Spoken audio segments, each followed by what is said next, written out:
Les tendances des ventes aux enchères, qui de mieux qu'un expert pour répondre à nos questions. Merci Jean-Christophe d'être là. Je t'en prie. Pour une seconde vidéo. Merci de me réaccueillir. On a tellement de choses à dire. Tu sais, il faut que tu me canalises. Je suis très, très bavard. Avec plaisir. Mais surtout que c'est vrai que les tendances, il y a énormément de choses à dire. Bah oui, surtout qu'elles tournent les tendances. Tu sais, comme je t'avais un peu expliqué sur la dernière vidéo. Oui. On est passé d'un public de collectionneurs qui entassaient les choses par thématique parce que les prix n'étaient pas les mêmes. Et maintenant, les tendances sont vraiment déjà, moi je vois dans mes ventes, c'est déjà le sport. Tout ce qu'on appelle sportif, c'est-à-dire les chronos, les objets de plongée, les choses comme ça, arrivent en premier, moi, dans les ventes que je fais, plus que dans les pièces classiques. D'accord. Alors, t'as vu évoluer tout ça? Alors, c'est simple. Au départ, les gens étaient plutôt sur l'horlogerie classique. Des pièces en or, des pièces en acier, mais de belles factures, comme Gégère, Omega, des choses comme ça. Déjà, ça s'est rajeuni. Il faut savoir que l'âge avant, tous les collectionneurs qui achetaient en vente avaient un certain âge, allez, on va dire entre 30 et 50 ans. J'ai vu au fur et à mesure des ventes rajeunir, parce que quand tu as la chance d'avoir un grand-père ou un père qui avait une belle montre, une génération qui a sauté, des quarantenaires, je te parle de ça il y a 10 ans, et tous les jeunes étaient bien plus férus d'horlogerie. Par rapport déjà à l'esthétique, il faut savoir que l'horlogerie, chacun prend ce qu'il apprend de l'horlogerie. C'est un dingue de technique. Le deuxième, lui, il est dingue d'aventures sous-marines, Cousteau, Tabarly, etc. Il va acheter ses thématiques. Les montres de plongée. Voilà. Il y en a d'autres. Et c'est la très grosse tendance lourde actuellement, par exemple, surtout pour les dames et quartiers des années 80-90. C'est devenu des accessoires de mode. Ok. Voilà. Par exemple, tu prends une Santos Cartier, c'est devenu un accessoire de mode, plus que la montre elle-même. Oui. Voilà. Pourquoi? Parce qu'une fois sur deux, ils l'ont vu au poignet de leur mère ou de leur grand-mère. Et faut aussi savoir que nos amis horlogers ont tellement grossi les diamètres, tellement alourdi les boîtiers, que les gens, d'ailleurs la tendance, vous allez voir, on va retourner. Faut savoir qu'une montre. Ça commence déjà, hein, on est en train de une montre pendant pratiquement un siècle, on va dire, pas loin. C'était du 33 à 35, ronde, très fine, classe, jusqu'aux années 80. Après, c'est complètement ce qui est bien aussi de changer un peu, hein. C'est en train de revenir. Évidemment, une très belle montre. Allez, on va dire, entre 35 et 38. C'est l'idéal, ça va à tout le monde. 90% des gens viennent te voir, même toi, je suis sûr que tu as eu, en disant, j'aurais bien acheté, mais le machin, il fait 40, 42, c'est pas possible. Ouais, c'est vrai que déjà mais 42 tu vois, mais c'est trop gros pour moi. Les tendances aussi, c'est que tu as beaucoup de femmes qui achètent des montres d'hommes. Oui, de plus en plus. Vintage, tu prends toutes les années 50, toutes les années 60, extra plates, élégantes en or, je pense à des Audemars Piguet, des Zénith, des choses comme ça. Pour une nana, c'est super, avec un beau bracelet Galucha rouge et autres, ils peuvent customiser. Mais vraiment la tendance lourde là, c'est la grande complication en or, parce que très souvent les gens ne mettent jamais l'argent dans le métal, parce que c'est trop cher. Dans l'acier, tu veux dire, c'est ça? Alors, très souvent les gens achètent de l'acier, parce qu'ils peuvent pas se payer ni l'or ni le platine. Oui. Et quand tu arrives sur le marché de deuxième main, et surtout dans les ventes, tu peux t'acheter, on va dire, une très belle Gégère face de lune en or gris pour 14-15 000 euros. Alors que le neuf, les prix... le neuf, c'est 40 à 60. Ouais. Voilà. Donc, déjà, deuxièmement, dans des diamètres plus raisonnés, et peut-être des pièces qui ont jalonné ou qui t'ont marqué dans ta vie. Donc, la tendance, elle est vraiment là. C'est-à-dire que très longtemps, les gens achetaient une marque pour une identité. Maintenant, les gens achètent un modèle bien précis qui leur rappelle leur parcours de vie. Et en même temps, il y a aussi le fait que l'horlogerie est passée en gros de 4 à 10 000 euros pour l'entrée de gamme. Oui. Et même les personnes qui ont les budgets et les moyens de se payer des montres relativement très chères préfèrent acheter en vente pour beaucoup de pièces contemporaines. Tu prends le Speed, c'est quasiment 10 000 euros un Speedmaster. En neuf, tu parles? En boutique, oui. Oui, mais c'est vrai qu'ils ont beaucoup... Tu prends une Monaco, vais te donner un cas d'école, tu prends une Monaco. J'y suis passé hier au bon marché. T'as une Monaco Golf, c'est quasiment 10 000 euros. Bon. C'est devenu n'importe quoi. Tu peux te payer une Monaco de 74 état neuf, la même qu'aurait pu avoir Steve McQueen ou Joe Schiffer à l'époque. C'est 8 000 à 9 000 euros. Donc moins cher que le prix du neuf. C'est ça qui a tout changé aussi. C'est que pas. peu de gens du marché ont vu ce phénomène. C'est qu'on a beaucoup dans nos ventes. Donc ça veut dire qu'il y a toute une sorte de produit qui commence à se vendre. Pourquoi ? T'as l'anniversaire des enfants, c'est un cadeau symbolique, etc. Et les budgets sont pas extensibles. Déjà 4 000 euros pour une montre, mentalement, oui, il y a ça aussi. C'est-à-dire que ce qui est intéressant aussi dans la recherche et dans la vente des objets, c'est que tu as une période où les gens, même très riches, ne mettaient pas beaucoup d'argent dans l'horlogerie. C'était ou vraiment la montre en or, donc ça c'était très cher et tu l'achetais plutôt à Genève. Mais il faut savoir, je te rappelle quand même que si tu prends le marché français, tout le monde avait une montre en plaqué or dans les années 60. Après, tu as des montres des années 70. Tu vois, l'année dernière, j'ai fait une vente sans montre LIP, puisque c'est moi ma grande spécialité, la LIP Vintage, puisque j'ai été bercé à ça. On avait une boutique spécialisée là-dedans où on a revendu à talons à tous les designers qui avaient travaillé pour LIP venaient chez nous racheter leur propre montre. C'est très rigolo. Comme quoi. Oui, c'est pas vieux, hein, c'est dans les années 90. Mais tu vois, j'avais fait 100 LIP neuves en plaqué or, ce qui est le truc interdit dans l'achat de la vente, puisque 90% du plaqué or, ça s'écaillait avec le temps parce que les gens les abîmaient. Mais quand elles sont neuves, on dirait de l'or, massif. Et il faut savoir qu'un Français, dans les années 60 jusqu'aux années 70, il avait une montre plaqué or au poignet. D'accord. Après, t'as les années 70 vraiment qui sont arrivés là-dedans, et les boîtiers se sont déformés avec des couleurs vives et autres. Oui. Et ça s'est recalmé dans les années 80 où bon le quartz est arrivé à tuer tout le monde. Et vraiment, ceux qui achetaient de l'horlogerie, c'était une Breguet 33 mm ronde en or. D'accord. À part, si tu parles de l'Audemars ou des choses comme ça, qui étaient vraiment fin 70, il y avait, la montre était très très classique. Et en fin de compte, je pense que ce qui est intéressant en ce moment, il n'y a jamais eu autant, par exemple dans tous les nouveaux créateurs de montres, qui s'inspirent quasiment que du passé. Faut pas rêver. Par exemple, actuellement, depuis 5 ans, tout le monde s'inspire de l'Audemars Piguet, toute cette période. Mais Audemars Piguet a fait un bracelet intégré, comme toutes les montres du moment. Si tu prends Tissot, qui est un best-seller, la PRX, oui. Bah oui, c'est ni plus ni moins les pièces qu'ils produisaient à l'époque. Ils ont fait pareil en Omega, en Eterna, en Zénith, toutes les marques ont fait ça. Donc c'est un éternel recommencement. Il faut savoir qu'une montre une Omega bracelet intégré 70, il y a 10 ans, c'était 300 balles. Maintenant, ça a du bien. Alors moi, j'en ai vendu avec des cadrans de couleur exceptionnels, qui étaient neufs de stock d'époque et révisés, c'est 3000. D'accord. C'est passé de 300 à 3000. Et tout le 10. monde en veut. 10, ouais. Et tout le monde en veut. Oui, c'est comme... alors, tu vois, mais je veux dire, là, on parle que des pièces, j'allais dire, lambda. Après, tu as des pièces toujours un peu exceptionnelles ou des pièces de métier. Par exemple, tout ce qui est chrono sportif, c'est-à-dire que la plus grosse thématique qui marche en vente, c'est l'automobile. Ça m'étonne pas. L'année dernière, à Bordeaux, j'ai fait une vente de la collection d'un de mes... quelqu'un qui avait été pilote dans plusieurs écuries, qui a été assez précurseur, puisque toutes les années 90 et début 2000, il avait acheté plein de montres thématiques sur l'automobile, ce qui se faisait pas tant que ça à l'époque. Des années 80 aux années 2000, il achetait. Donc il y avait, je sais plus, 100 montres thématiques sur l'automobile. On a quasiment fait 100%.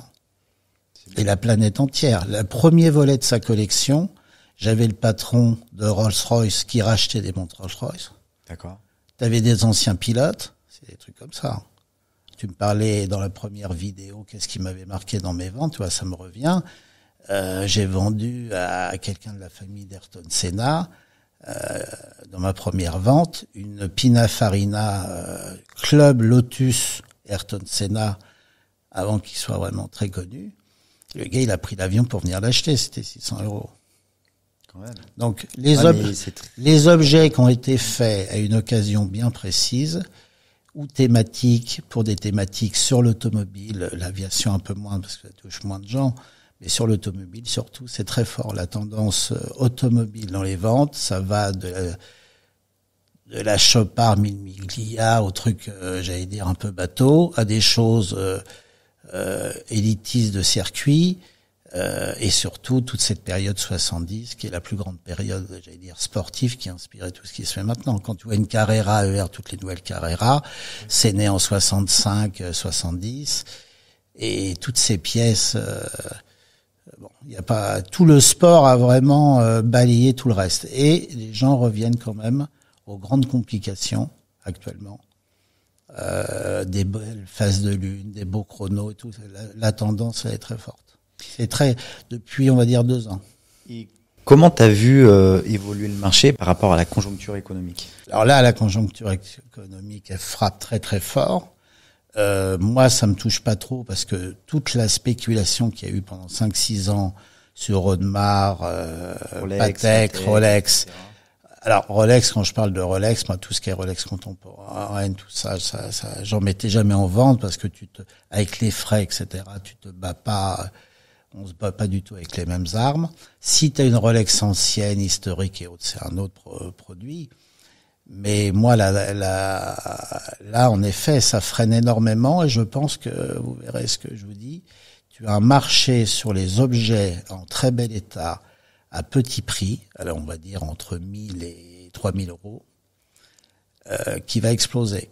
Alors pas uniquement au niveau économique, c'est-à-dire que beaucoup de gens maintenant n'ont plus envie, déjà, une histoire de sécurité. Bien sûr. On le dit pas, mais tout le monde y pense.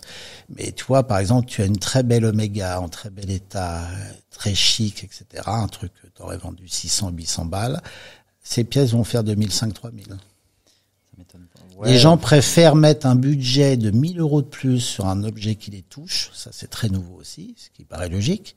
Mais d'ailleurs, c'est un conseil que je donne. La montre que tu vois, qui te touche, qui est en très bel état, qui est certifiée, où tu sais que la personne qui te le vend, même si t'arrive à un accident, tu vas pouvoir aller la revoir pour qu'elle t'aide à ce que ta montre soit toujours en parfait état. Parce qu'il y a ça aussi qu'on ne parle pas. C'est-à-dire que beaucoup de gens achètent des montres anciennes et ça marche pas bien. Ton plaisir est gâché et maintenant les délais de l'horlogerie sont démentiels et les prix sont démentiels. Donc il faut toujours mettre l'argent dans l'objet.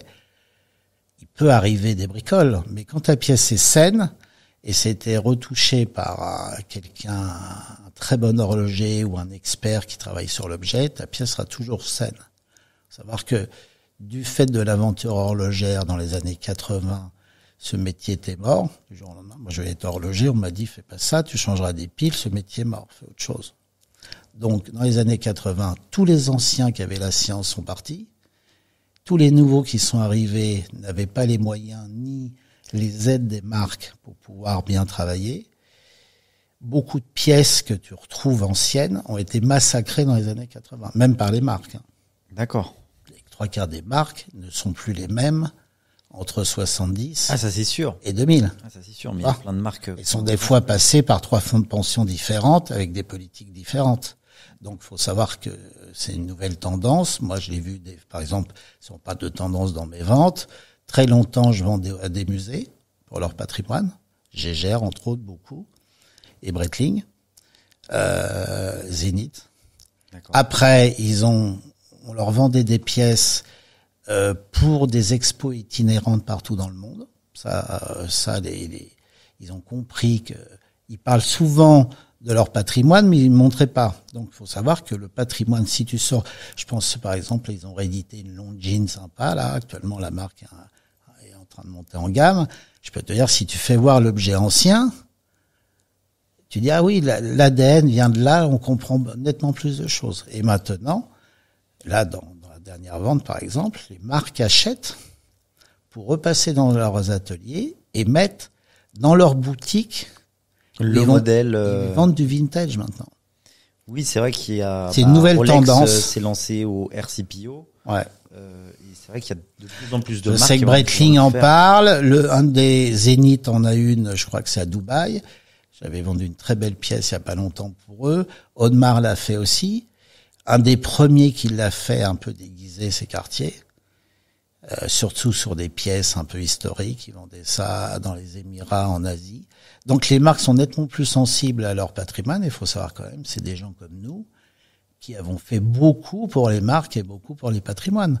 Mais on s'aperçoit que, par exemple, si on parle de Breitling, moi j'ai toujours adoré Breitling parce que j'avais une partie de ma famille qui était dans l'aviation. Mais ça y est, depuis que le nouveau patron a relancé la marque, a fait redécouvrir ses pièces, comme par hasard, ça explose en vente. J'en vendais jamais en vente. Tu ne vendais que dalle, à part une Navitimer 806 ou des copilotes, des choses un peu plus pointues. Mais je vais dire, par exemple, une Navitimer sympa avec une patrouille derrière et autres, produits dans les années 2000, ça valait péniblement 2000 balles. Maintenant, c'est 6000. C'est en très bel état. Déjà parce que les prix ont augmenté, mais en même temps, les marques contemporaines qui rééditent leurs modèles, très souvent, les gens disent, mais il y a un cachet, il y a quelque chose et autres. Et je te rappelle, en plus, un détail intéressant, c'est qu'à travers les marques, très souvent, tu prends par exemple une Navitimer ou une Sub, t'as plein d'étapes, en fonction de la période où tu es, t'as une pièce complètement différente. Oui. Il y a ça aussi qui est intéressant. C'est-à-dire que très souvent, tu découvres un modèle d'une période donnée des années 60, et en fin de compte, tu vas peut-être acheter le même modèle des années 90, qui a son ADN ou autre. D'ailleurs, les marques se trompent pas actuellement. Qu'est-ce qu'ils rééditent? Ils rééditent le look de la période qui est devenue mythique. Avant, quand les horlogers produisaient des objets, ils voulaient faire quelque chose le plus moderne possible. Il y a encore peu de temps, jusqu'à 10 ans à peu près. Maintenant, regarde, tout ce qui se réédite, c'est que le passé.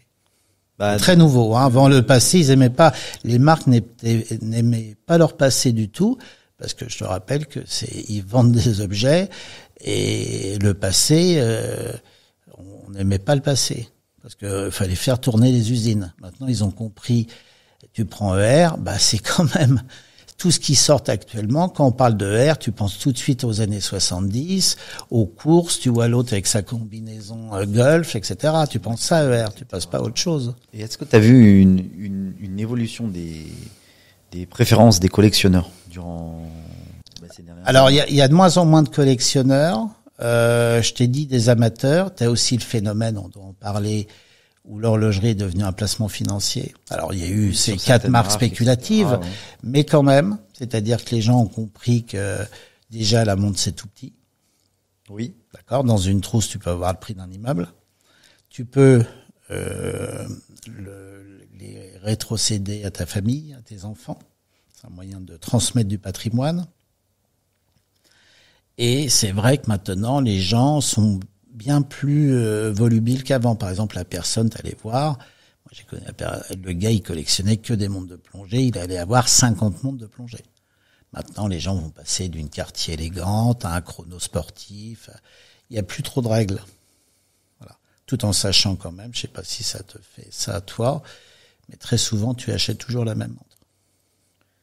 Ouais, non, quand même pas. Parce que vous êtes jeune. Tu verras. Très souvent, tu rachètes toujours la même montre. Ah, mais tu veux dire tu la commences même par tendance. La même Ok, tendance. d'accord. Moi, par J'ai exemple, compris. je rachète les montres que j'achète. Moi, j'achète toujours les montres que j'ai connues dans ma jeunesse. Oui. Même s'il y a plein de trucs nouveaux, super sympas qui sortent. C'est vrai que maintenant que tu me le dis, mais T'as toujours une tendance qui t'a marqué. Bien sûr, bien sûr. Et que tu te forces quand même un peu à prendre autre chose. Mais à chaque fois, tu reviens. Oui, à chaque fois tu reviens. Non, mais c'est vrai que maintenant que tu me le dis, je pense que d'ici 10 ans, je me mettrai à racheter des choses que tu as croisées dans ta vie, qui t'ont marqué. Il y a ça aussi. Il faut savoir qu'une montre, pour moi, c'est ce que je dis souvent aux gens, ça s'achète en 5 minutes. Mais ça se garde toute une vie. C'est très bon. Non, la tendance, elle est vraiment. Déjà, faut former beaucoup les gens. Comme maintenant les gens achètent à distance, tu t'aperçois que ça rend très humble. Ça, c'est mon nouveau mot. C'est que très souvent, les gens savent à peine ce qu'ils ont acheté. Ils découvrent l'objet après. Ouais, mais après, tu vois, et ça va être ma prochaine question. Il y en a beaucoup qui apprennent l'horlogerie via tout ce qui est réseaux sociaux, via tout ce qui est vidéo YouTube. Il y a ça aussi, on n'en a pas parlé. C'est-à-dire que les gens sont nettement. Alors, on va dire l'information tue l'information, justement du fait que déjà vous avez quasiment que des experts en face de vous, ils connaissent tout. Tu vas acheter un Speed avant, savoir qu'avant le seul moyen d'avoir des objets, c'était des bourses. Il y avait des petites annonces et surtout de faire des brocantes. Du jour au lendemain, tu as une brocante à ciel ouvert qui s'appelait eBay, où les gens passaient leur nuit à acheter des trucs. Ça, c'est les grandes époques, parce que on en parlait dans la dernière vidéo, en fonction des pays, il y a des pays moins à la mode. Par exemple, ici, on sait qu'on adore Gégère. Gégère était moins aimé aux États-Unis, inversement, etc. Mais c'est vrai que les gens maintenant sont très sensibles à l'état de l'objet, parce qu'ils savent une fois que tu t'es fait avoir au niveau de la pièce qui a endommagé, etc. Et la traçabilité de la pièce. Puisque du fait qu'ils aimeraient bien la transmettre à leurs enfants, ça revient très fort.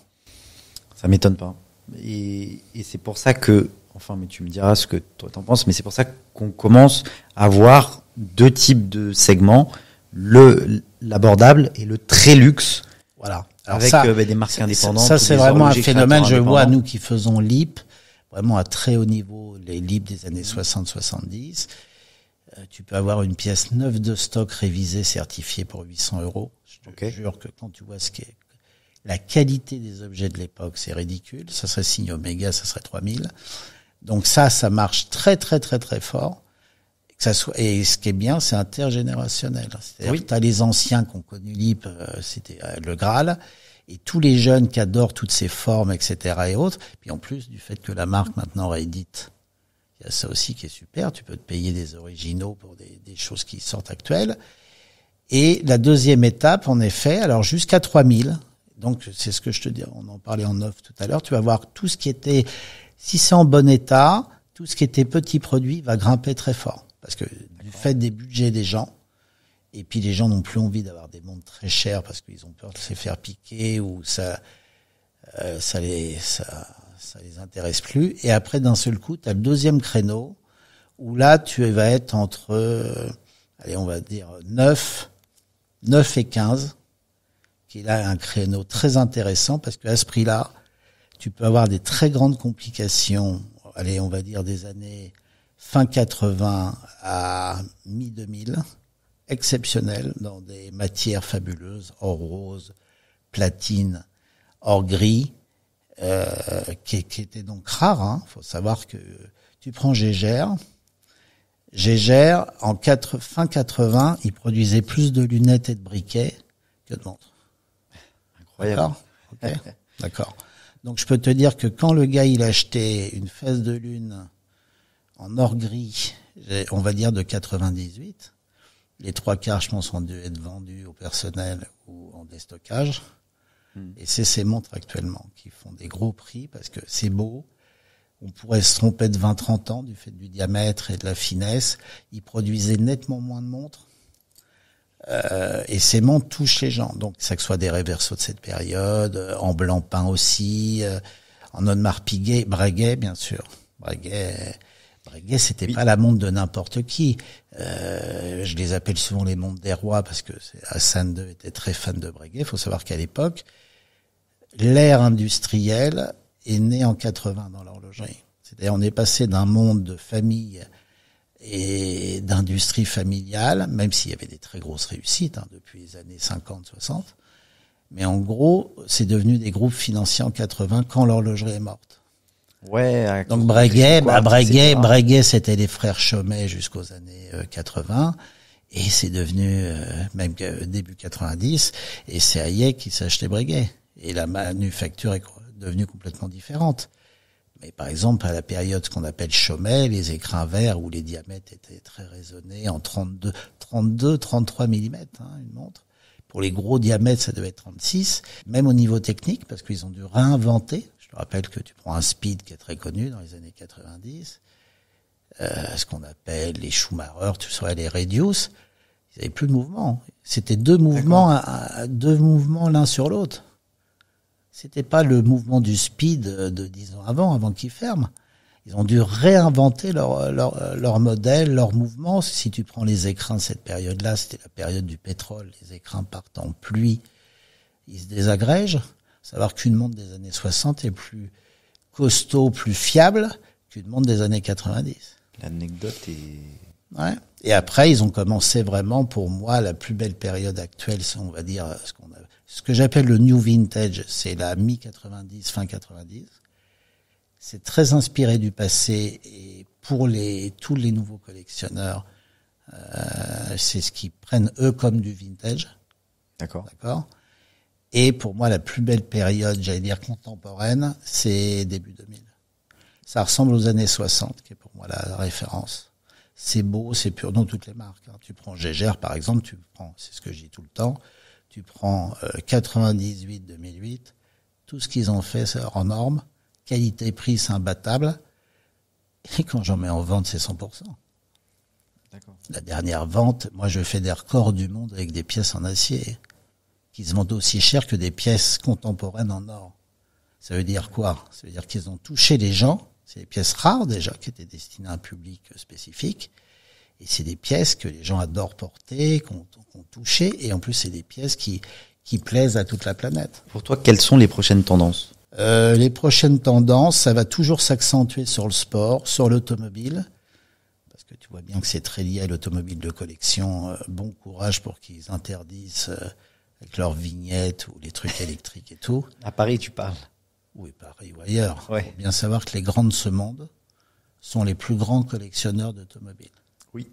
Voilà. Donc avant de fâcher les grands de ce monde, il faudra qu'il se passe un peu de temps. Non, toujours le sport. Les gens vont revenir à la vraie horlogerie, on va dire.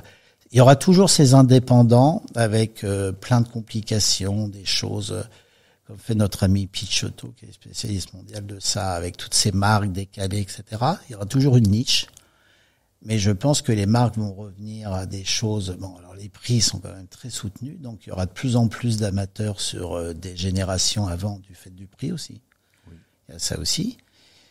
Mais les grandes complications, moi je vois les grandes complications reviennent. C'est aussi très symbolique. Le cadeau, ça reste toujours très fort. Je suis toujours étonné que les gens... t'as pas connu ça, moi, à peine, mais t'avais une montre pour ta communion, une montre du mariage. C'était vraiment très symbolique. Une personne avait une montre dans sa vie, 2 montres à la rigueur. À part si t'avais... ou un passionné déjà, t'en avais. Hein. Par exemple, c'est très intéressant quand on fait des expertises. Moi, je peux te dire qui étaient les ancêtres en fonction de la montre et de la période. Carrément. Tu vois, donc si tu veux, avant, faut savoir qu'on fabriquait un objet en fonction de son activité. Montre de plongée, typiquement, les GMT, oui. etc. Oui. Tu vois, les 50 Fathomes, nous, mon oncle était spécialiste au monde de ces montres, parce qu'un jour, on a déstocké un stock. Personne connaissait ça. Nous, on est venu par Lee, puisqu'il y a beaucoup de 50 Fathomes Blancpain, logo Lee, puisque c'était distribué par l'armée. Si tu étais venu à ma boutique Opus en 95, 98, t'aurais acheté une Lee Blancpain à 800 francs, 800 euros. La dernière a fait 18 000. Ouais, donc, et la planète entière était dessus. Pourtant, la montre est petite, c'est une femme la portrait. Toi, ça serait petit pour toi, pour moi aussi. Mais ça représente tellement quelque chose. Et c'est ce que tu disais aussi, je te rejoins là-dessus, c'est que maintenant, sur le net, tu trouves tout. Oui. Alors avant, les gens lisaient en fonction de leur bibliothèque ou leur Chine. Maintenant, tu tapes 50 Fathomes, t'as l'univers, etc. T'as des vidéos, des présentations. Oui, oui. Articles, ça, c'est très important. Je trouve que les marques, alors ils le font vraiment beaucoup, surtout Breitling, je vois, mais ils devraient parler plus d'ADN, parce que je pense que les jeunes, et moins jeunes d'ailleurs, mais les jeunes sont très sensibles à ça. Alors, ils font eux-mêmes leurs propres recherches. Par exemple, tu vas voir Universal. Le jour où ils vont sortir, j'espère ça sera une marque très luxueuse. Mais quand ils vont sortir la Paul Reuter, évidemment, ils vont beaucoup communiquer sur les pilotes, les choses comme ça. Et tu vois, ce qui est intéressant, toi qui es très branché là-dedans, tout ce qui est nouveaux créateurs, toutes les nouvelles marques, pour moi, ne sont inspirées, à part exception, que du passé, et faut savoir que dans les années 70, il y avait... Il y en a beaucoup qui sont inspirés du passé. Ah bah oui. Dans les années 70, 90% des gens, tu sais, c'est la grande consommation de montres, c'était plutôt sport, comme les petites montres de plongée. Il y avait beaucoup d'ateliers indépendants français. Donc tu vois, tout ce qui est en train d'être fait en France, je trouve ça très dynamique, toutes ces nouvelles marques-là. tous ces indépendants et autres, je trouve qu'il y a une dynamique énorme. Même si je suis, bon, tu l'as compris, moins touché par ça, mais je trouve ça très intéressant. On est en train de retrouver un peu toute ce dynamisme de l'horlogerie française qu'il y avait dans les années fin 60-70. Mais le passé marque vraiment. Donc le passé, dès qu'il y a une histoire autour de l'automobile, de la plongée, de l'aviation, puis le design aussi. Le design a été très très important dans l'horlogerie, surtout LEAP avec ses designers. Mais je vois tout ce qui se crée actuellement. C'est souvent designé par le passé, moins bien, mais je trouve qu'actuellement, tout ce qui réédite se rapproche le plus de leurs modèles originaux, je trouve. Oui, il y a comme un retour en arrière de énormément de marques. Ah bah là oui, puisque tu sais très bien qu'on est dans des moments troublés, et dans les moments troublés, tu reviens toujours dans le passé, dans les jours heureux. Donc il faut savoir que l'horlogerie sera toujours très influencée par les années 70, les années, en gros, entre 50 et 70, quand le sport de masse est né, et toute l'aventure. C'est ce que j'explique, et d'ailleurs tu verras dans le livre qu'on sortira, qui est vraiment... En fin de compte, l'horlogerie, c'est un domaine qui raconte l'histoire du moment. C'est très intéressant. La conquête spatiale, en 69, avec Omega, a inspiré 25 à 30 ans de création derrière, dans tous les domaines. Donc dans l'horlogerie, c'était complètement dingue, c'est-à-dire jusqu'aux années 80, on va dire vraiment, oui, pendant 15 ans, 20 ans, tout ce qui s'est créé dans l'horlogerie était né de cette conquête spatiale. Alors pas que la Lune, mais l'état d'esprit de la découverte. Oui. Je te rappelle que l'horlogerie avant, fallait avoir la montre la plus, c'est d'ailleurs ce qui l'a tué, c'est-à-dire on appuyait sur un bouton, on avait l'heure. C'était le Graal, c'est-à-dire qu'il faut savoir qu'une montre, il y a des problèmes actuellement mécaniques, mais déjà à l'époque, il y en avait plein. Et les gens étaient vraiment ulcérés que leur montre tombe en panne sans arrêt. C'est pour ça que le quartz a été une révolution. Voilà. Donc, si tu veux, avant, toute cette période, on va dire, de la conquête spatiale, c'est Stanley Kubrick, les meubles, c'est pareil. On est à fond dans le futur. Tout ce qui était nouveau, tu vois les James Bond, c'est facile, hein. Oui. Tu te fies à ça. Toutes les gadgets, d'ailleurs, les James Bond, il y a plus de gadgets, c'est les années 70. Et tu vois que quand en 2000, on arrive où il n'y a plus rien, exprès. Tu vois, tu verras. Donc, si tu veux des gadgets, l'aventure, machin, etc., fallait que ça soit ultra moderne. Et depuis, on va dire 10 ans, la tendance est ultra vintage. Pourquoi? Les jours heureux, les années 60, les années 70, où j'allais dire la technicité doit être invisible. Tu prends les modèles qui communiquent sur quoi les marques actuellement? Ils communiquent plus que sur l'aventure, sur l'état d'esprit, que la technique du mouvement. Tu parles à un mec pendant 3 heures, le mouvement, à part un psychopathe du mouvement, il en a un foutre. C'est vrai. Par contre, tu lui dis donc, la montre, c'est inspiré d'un modèle qu'on a sorti, qui était destiné aux plongeurs des mineurs. Voilà l'aventure du truc. Ils ont réédité la petite pochette, le patch, le machin. Ça va toucher 10 fois plus que si ça perd 1 minute en 1 semaine. Merci à toi, Jean-Christophe, t'en prie, d'être venu. Je mets le lien de ton site internet pour tous ceux qui veulent te contacter. Alors, n'hésitez pas. Je suis toujours disponible. Exact. Et tu réponds en plus au téléphone. Donc, je réponds au téléphone. Voilà. À bientôt. Donc, merci à toi. Et pour ceux qui n'ont pas vu la première vidéo que l'on a faite, cliquez sur la vidéo qui s'affiche. Et on vous dit à la prochaine. Salut. Merci.